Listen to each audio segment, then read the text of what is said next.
বাংলাদেশের বয়স যতদিন তার অর্ধেকেরও বেশি সময় ধরে নিরাপদ সড়কের জন্য আন্দোলন করে আসছেন চিত্রনায়ক ইলিয়াস কাঞ্চন। ১৯৯৩ সালে এক সড়ক দুর্ঘটনায় হারান স্ত্রী জাহানারা কাঞ্চনকে। সে সময় খাগড়াছড়িতে সিনেমার শুটিংয়ে ছিলেন ইলিয়াস। মাইক্রোবাসে স্বামীর কাছেই যাচ্ছিলেন জাহানারা। ওই দুর্ঘটনা তখন আলোড়ন ফেলেছিল সারা দেশে। তারপর থেকেই নায়ক ছাড়াও ইলিয়াস কাঞ্চনের আলাদা পরিচয়।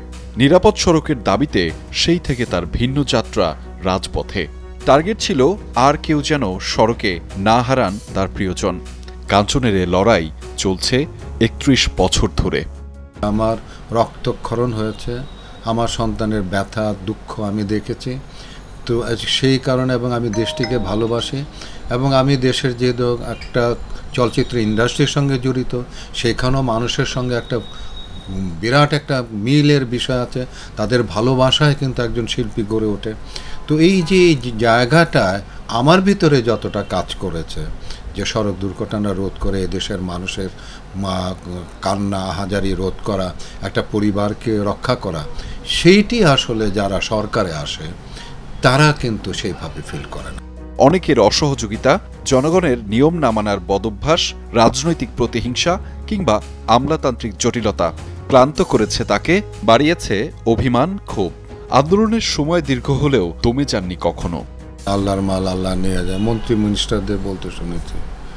তারপরে কপালের লেখা, ভাগ্যের লেখা, এই ধরনের বহু কথা মন্ত্রী মিনিস্টারও বলেছে। সংসদেও দাঁড়িয়ে এই ধরনের কথা যে সড়ক দুর্ঘটনা নিয়ে আমাদের করণীয় কিছু না। একটা রাষ্ট্র, একটা দেশ, তার কিন্তু একটা অভ্যাস হয়, পরিবেশ পরিস্থিতিতে জনগণের মধ্যে একটা অভ্যাসের হয় আর কি। তো আমাদের দেশটি আসলে রাষ্ট্র যারা পরিচালনা করছে তারা আসলে জনগণকে সঠিকভাবে দিক নির্দেশনা দিয়ে দেশটা কিন্তু পরিচালিত হচ্ছে না। যমুনা টেলিভিশনের কাছে যখন একান্তে মনের কথা বলছিলেন, তখন আক্ষেপের সুরে উঠে আসে এই সেক্টরে দেশময় দুর্নীতির অভিজ্ঞতা। কি ধরনের চাকা আমদানি করলো এ কাউকে তো কোনো বলতে হয় না, তো কোনো জবাবদিহির বিষয় নাই। কিন্তু আপনি বুঝতে পারছেন তো, আপনার গিয়ে 2 নম্বর চাকা এখানে আসতেছে, 2 নম্বর 3 নম্বর গ্রেডের চাকা আসতেছে। তারপরে আপনার গিয়ে যে গাড়ির চেসিস দিয়ে আপনার গিয়ে ট্রাক তৈরি করেছে বিদেশিরা, সেখানে এটা আপনি বাস বানাইতেছে। তারপরে এটা আগে পিছে আপনি এটাকে মডিফাই করছেন সিট বানানোর জন্য। তো এই যে কাজগুলো করছেন, এগুলো তো আপনি এখনো পর্যন্ত থামে না। দেশের প্রতিটা জায়গায় যদি অনিয়ম থাকে, তাহলে আপনি সড়কে, তো আপনি যখন সড়কে আসলো মানুষ, সেখানে আপনি কি করে আশা করেন যে এখানে আপনার নিয়মটা মানবে? কারণ এখানেও তো আপনার প্রভাবশালী ব্যক্তিরা আছে, এখানেও যারা মালিক এবং শ্রমিক সংগঠনের লোক যারা আছে, তারা আপনার ক্ষমতা ধরাচ্ছে, সরকারের সঙ্গে আতাত আছে এবং বিভিন্ন সংস্থার সঙ্গে আতাত আছে। বলছিলেন প্রমিক সংগঠনগুলো আরও স্বাধীনভাবে কাজ করতে পারলে এবং সংগঠনের নেতারা সৎ থাকলে নিরাপদ সড়ক আরও আগেই নিশ্চিত করা যেত। প্রত্যেকটা জিনিসের কিন্তু একটা লংজিভিটি বিষয় আছে। কিন্তু আপনার যে গাড়ি আপনার বিদেশ থেকে আসে, তার যে চাকা, তার কিন্তু একটা লাইফ টাইম থাকে। কিন্তু আমাদের দেশে আপনি আমাকে বলেন যে কোন মালিক এই লাইফ টাইমের মধ্যে আপনার গাড়ির চাকা চেঞ্জ করে? হ্যাঁ, এবং আপনার গাড়ি খারাপ হোক বা না হোক, গাড়ি মানুষের শরীরকে যেরকম ডাক্তাররা বলে যে 6 মাস পর পর আপনার চোখ পরীক্ষা করবেন, আপনার হার্ট পরীক্ষা করবেন, ঠিক তেমনিভাবে গাড়িকেও কিন্তু এরকম পরীক্ষা নিরীক্ষা করতে হয়। কয়জন আছে আমরা যতক্ষণ পর্যন্ত একটা জিনিস চেঞ্জ না করতে হয়, গাড়িটা না বসে যায়, ততক্ষণ পর্যন্ত কিন্তু আমরা কিন্তু করি না।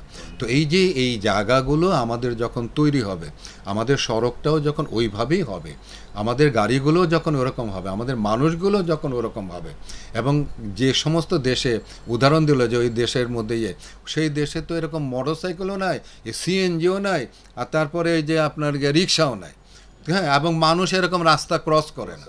তো এইগুলো বুঝা কথা বললে পরে ভালো লাগে। দীর্ঘ আন্দোলনে কি মিলেছে? স্ত্রীকে হারানোর সেই দিন অর্থাৎ 22শে অক্টোবরকে নিরাপদ সড়ক দিবস হিসেবে প্রতিষ্ঠিত করা গেছে। এছাড়া রাস্তায় 4 লেন, ডিভাইডার, একমুখী চলাচল, হাইওয়ে পুলিশ, চালকদের প্রশিক্ষণকেও অর্জন মনে করেন ইলিয়াস কাঞ্চন। এসবের জন্য গড়ে তুলেছেন নিজস্ব প্রতিষ্ঠান নিরাপদ সড়ক চাই। যে সড়ক দুর্ঘটনা তার কোনো প্রতিকার পাচ্ছে না মানুষ। তারা দেখছে আমি যে কথাগুলো বলছি, সরকারকে নির্দেশনা দিচ্ছি, সরকার আসলে পরিবহন সেক্টরের মানুষগুলোর কারণে ওনারাও সেইভাবে কাজগুলো করতে পারছে না। তো সরকারকে আসলে সাহসিক হতে হবে, মানুষের জনগণের কথা চিন্তা করে সাহসিক যদি না হয়, এই পরিবহন সেক্টরে যারা এই যে নেতৃত্ব যারা দিচ্ছে এবং তারা সরকারের সঙ্গে আছে, তাদেরকে যদি তারা নিয়ন্ত্রণ না করতে পারে, তাহলে সড়কের নিয়ন্ত্রণ তারা করতে পারবে না। একজন সেলিব্রিটি হয়তো তিনি, যিনি তার কাজে সমাজ ও মানুষের জন্য স্বাক্ষর রাখেন। তাই তো বাকি জীবনটাও মানব কল্যাণ আর নিরাপদ সড়ক আন্দোলনেই কাটিয়ে দিতে চান বর্ষিয়ান এই অভিনেতা।